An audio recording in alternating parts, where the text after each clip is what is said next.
In preparation for the upcoming midterm budget, National Treasury is ramping up efforts to engage the public in the process. An engagement is scheduled for today, during which Treasury will outline the difficult choices government faces in balancing competing priorities. The initiative aims to prevent a repeat of February's historic budget impasse when a multi-party cabinet blocked the finance minister from tabling the national budget. Let's unpack the story. We're joined now by Dr Nombeko Mbava. She is the chairperson of the Financial and Fiscal Commission. Dr. Mbava, thanks for your time. It's great to have you on. And what an interesting budget process it has been so far since February. Absolutely, Michelle. Thank you so much for inviting me. So we think that National Treasury's announcement to call for greater public participation in the budget process is a welcome initiative. This is very important given the fact that, we know that we've had more than two tablings of the budget. It was a very contentious budget process.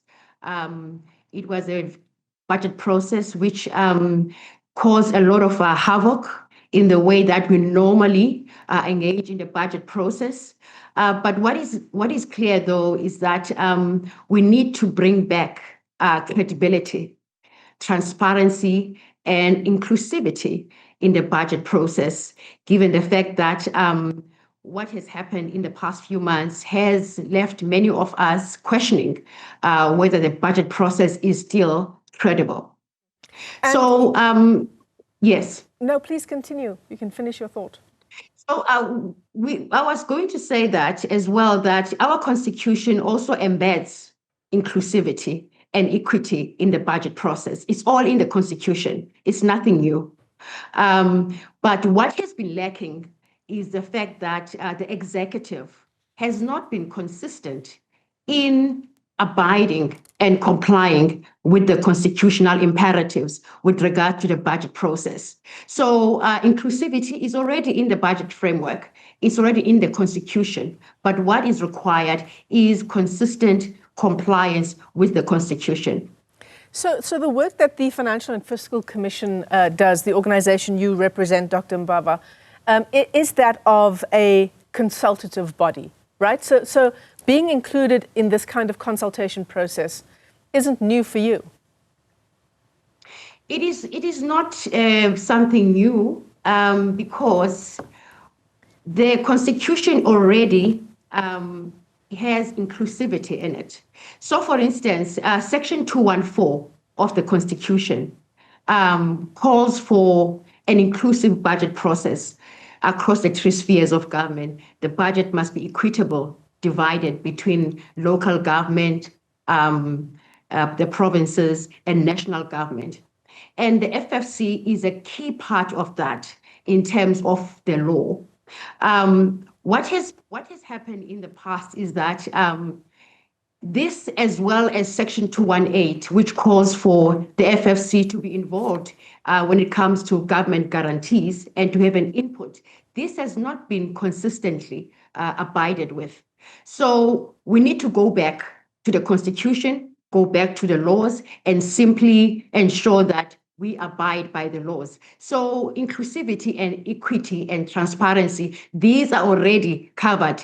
So now this newfound inclusivity by Treasury, it's something that is not really necessary if we all abide by the Constitution and also by the legislative framework that is already embedded in the Constitution. Yeah, so the FFC doesn't only give advice to Parliament, but actually the work that your organization does is that it gives advice to provincial legislatures, to local government and other organs of state. It's all about the division of revenue that is available, right? But it is consultative. So there's nothing that's holding those various parts of government to taking your recommendations. Well, we are, in terms of the Constitution, enjoined to ensure that there are recommendations that we make. These are recommendations that are independent of the executive. These are recommendations that speaks to the Constitution in terms of ensuring that there is an equitable division of revenue. So if the provinces and the municipalities and national government does not take those into account, they have to justify why. They must give us reasons why.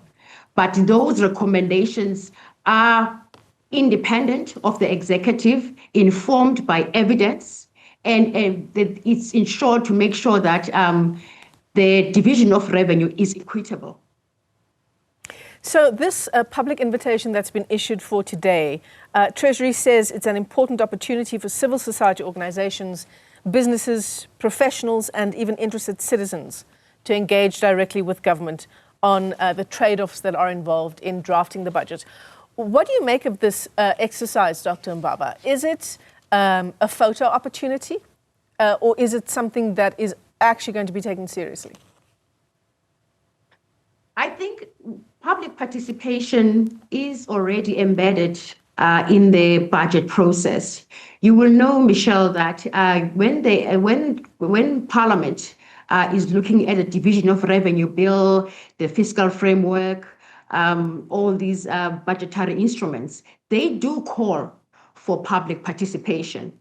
But the question, though, is to what extent is the views, or are the views rather, of the public taken into account by Parliament in the final documents, or in the final view of what is the next way forward? Because what has been the call from civil society is that they do go to these public consultations year in, year out, but they are concerned that their views are always sidelined. So what needs to happen is that the budget process needs to be authentic, needs to live to the values of the Constitution, and it needs to be inclusive. All voices should be heard. And Parliament ultimately is the one who should be ensuring that there is public participation. Well, yeah. I mean, if we're going to take public participation seriously, I doubt that one day of engagements with a whole range of people in the sector, business, civil society, professionals, those interested persons, it's going to take longer than just a 6 or 8 hour sitting. Definitely, absolutely do agree with you there, because public participation is not a one-day event. Public participation is already as well embedded in our fiscal framework when it comes to the budget process. The only thing that is outstanding is the execution by the executive. The only thing that is outstanding is compliance to all laws and regulations that speak to the budget process.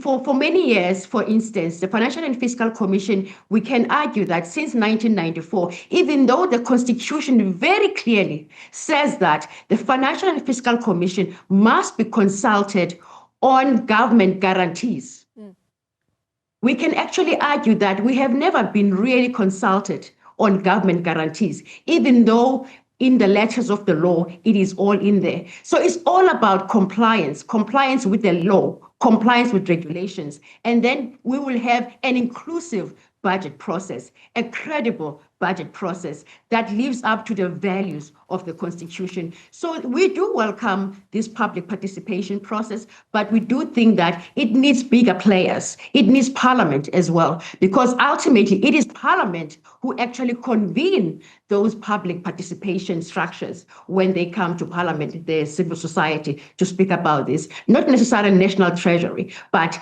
Parliament itself. So it will be interesting to know or to understand whether Parliament is actually having a role in informing that debate. So that's quite a bombshell, isn't it, Dr. Mbava? That all government guarantees need to go through the Financial and Fiscal Commission, but that hasn't happened? That has never happened. In terms of Section 218, which deals with government guarantees, the Financial and Fiscal Commission has never been consulted on government guarantees, even though it is very clear in the Constitution that the government must consult the FFC before those government guarantees are concluded. But it has been in the law, but it has never been complied with. And so we ask ourselves, how credible then is our budget process? How credible then is the fiscal framework? If that very same fiscal framework is going to inform the government guarantees, and yet the Financial and Fiscal Commission did not have an input on that. So those are the things, Michelle, that we also as the FFC, we want to ensure that going forward, we infuse those and embed them and make them understood that the law is not just a nice to have, but is an imperative. We need to abide by the law. Yeah, and we see that it is an imperative through the kind of corruption that we have experienced as a country for many, many decades now, Dr. Mbava. So, I mean, the fact that the FFC is not consulted on government guarantees, it's not just sort of ignoring what is written in law. It is an illegal step to take. It boggles the mind because we have an independent constitutional institution which is there to provide independent recommendations to protect the constitutional values. So National Treasury has raised revenue, appropriated funds, extended guarantees without really, we can argue, without really the cooperative process that the Constitution demands, because the Constitution demands cooperative governance across the three spheres of government, and the FFC is an integral part of that. In terms of the Intergovernmental Fiscal Relations Act, we must all work collaboratively to ensure that the budget process has equity, is transparent, as well as fair and just. Well, that's very, very worrying indeed. And I take it the Financial and Fiscal Commission will be at this engagement today. And if that is so, perhaps this issue of grants should be your first issue on the agenda. Absolutely. We will engage with the various structures and the technical teams as well to ensure that our views and our recommendations find expression in the final documents. Dr. Nombeko Mbava is the chairperson of the Financial and Fiscal Commission. Very important story indeed. And of course, we're keeping a close eye on that engagement with Treasury.